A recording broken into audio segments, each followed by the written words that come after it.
Donc exiger un revenu digne pour les agricultrices et les agriculteurs. La mobilisation massive de ces derniers jours est l'expression d'une colère légitime des agricultrices et agriculteurs qui ne vivent pas de leur travail, doivent sans cesse s'adapter à la complexité des normes et aux injonctions contradictoires, tout en faisant face seuls aux conséquences dramatiques du changement climatique. Les chiffres sont alarmants. Une agricultrice, un agriculteur sur 5 vit sous le seuil de pauvreté. Les transmissions ne se font plus, faute d'attrait pour une profession exigeante et qui ne permet pas de vivre dignement. Ce sont ainsi 100 000 fermes qui ont disparu en 10 ans. Dans le même temps, la profession connaît le plus haut taux de suicide, 1 tous les 2 jours. L'agriculture française est au bord du naufrage. Cette crise structurelle témoigne d'un système agricole à bout de souffle, qui pousse à produire toujours plus et toujours moins cher face à des pays dont les normes sociales, sanitaires et environnementales sont bien moins exigeantes que les nôtres. Les critères de surface imposés par la PAC nuisent à une agriculture paysanne au profit d'une agriculture productiviste, destructrice du vivant, de notre santé et des emplois.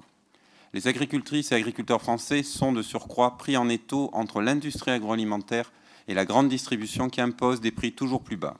En 2023, alors que les revenus des agriculteurs chutaient, les profits de l'agro-industrie ont, eux, plus que doublé.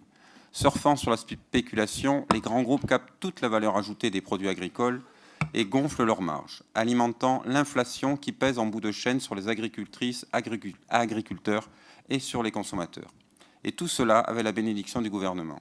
Rappelons que 50% des aides de la politique agricole commune reviennent à 20% des plus grosses entreprises agricoles, aux géants de l'agrobusiness comme Lactalis ou Sodia, un non-sens total. Aujourd'hui, pour la majorité des agricultrices et agriculteurs de notre pays, il n'est pas possible de vivre de son travail. Les crises s'accumulent, sociales, climatiques, économiques, et les aides ne suivent pas. En 2023, la Gironde n'a pas été épargnée. Les vignes ont été dévastées par le mildiou, les huîtres contaminées à la veille des fêtes de fin d'année, les éleveurs touchés par la tuberculose bovine.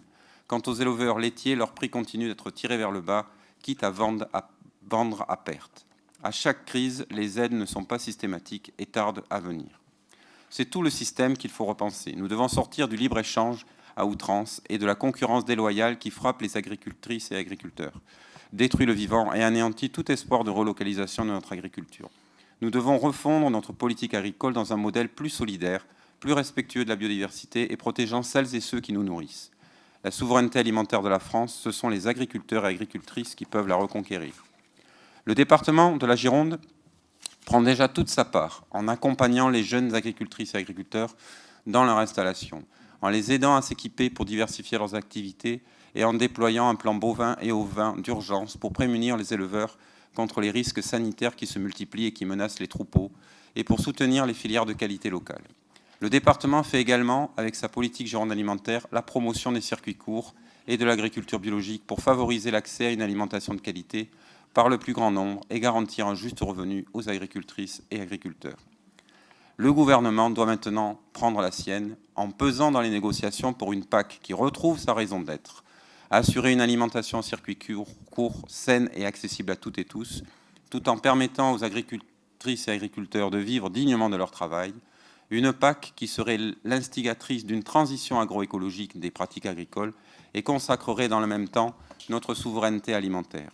C'est pourquoi le département de la Gironde demande au gouvernement d'instaurer immédiatement des prix planchers afin que les agricultrices et agriculteurs vivent de leur travail et à terme d'instaurer un écosystème leur garantissant un revenu digne et non dépendant des marchés financiers.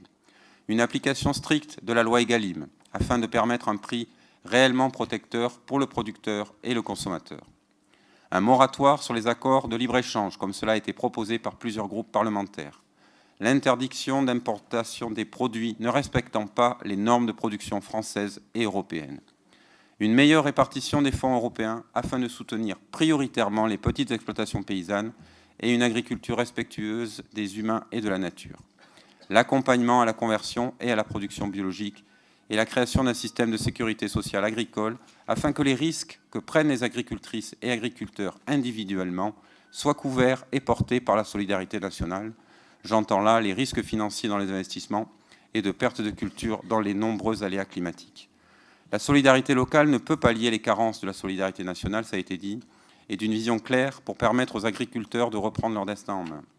La transition agroécologique doit donc se faire par un accompagnement social, professionnel, technique et financier qui donne le temps aux agricultrices et agriculteurs de trouver un modèle économique leur assurant une vie digne et une activité respectueuse de l'environnement.